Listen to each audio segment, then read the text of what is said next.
1928 in Los Angeles, California. The city is booming.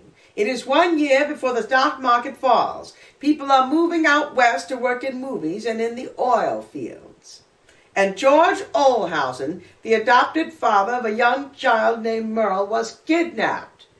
On an unusually dark Tuesday night in the City of Angels, April 10th of 1928, a man came to George Ohlhausen's home on 1020 West 47th Street. He posed as a police officer, but then he drew a revolver and forced George into a nearby waiting automobile. A tall man with a large forehead, a man who understands his fatherly obligations. I was forced to lie on the floor of the car, covered up with a gun jammed against my ribs to keep me quiet. George was taken to the house of E.C. Morris, an asserted bootlegger, and Miss Peggy Larkin, where he was gagged, his ears stuffed with cotton, tape plastered over his body, and blindfolded. Miss Larkin, you were there. How did you get mixed up with this gang? Miss Larkin is a stone-faced, thin-lipped woman with large, droopy eyes and a fake fur collar. I didn't realize the seriousness of the affair until George Ohlhausen was taken back to the car and driven to the San Fernando Valley. George, tell us about your ordeal. I was forced at gunpoint to write this letter to my wife. Dear Thula, you go to the Farmers and Merchants Bank. Get that $4,500 that's in the savings account and what there is in the checking account.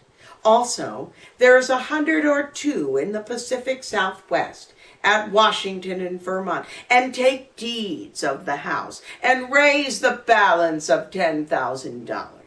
Deliver this to these people as they say. For God's sake, do as these people say, and do not talk to the police. If anyone asks where I am, tell them I'm in San Francisco. For God's sake, keep your mouth shut and do as these people say.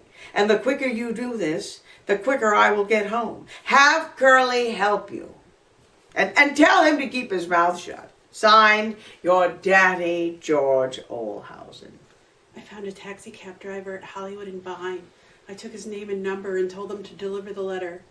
I was taken to a deserted pumping station at the San Fernando Valley, where I was thrown into a locker beneath the plant. I lay there for hours while Corbett watched over me. The next day, the kidnappers trussed me to a post in the room and left. But after dark, and after they left, I got myself loose. I loosened up the ropes, tore the tape off my hands with my teeth, and ran to Carter's home and called the police. Officer Murphy, it was you that caught the gang. Tell us what happened. A large, burly man with red whiskers protruding from the side of his face, clearly a man who has been in the police business many years, with a broad Irish accent. I was patrolling Ventura Boulevard with my partner, Officer Marr, when I saw a speeding car. We blocked the road, drew our guns, and forced the people in the car to get out. Robert Corbett, an ex-boxer, Mrs. Mabel Corbett, his wife, E.C. Morris, a bootlegger, and Miss Peggy Larkin were all in the car. The boys were heavily armed, and the car was stacked with luggage, like they were planning to skip town. April 24th, 1928, the L.A. Times. We're in the courtroom where Judge Craig is getting ready to sentence Edward C. Morris. Judge Craig is an intelligent but impatient man behind brown Woodrow Wilson spectacles. Mr. Morris, why did you kidnap George Ohlhausen?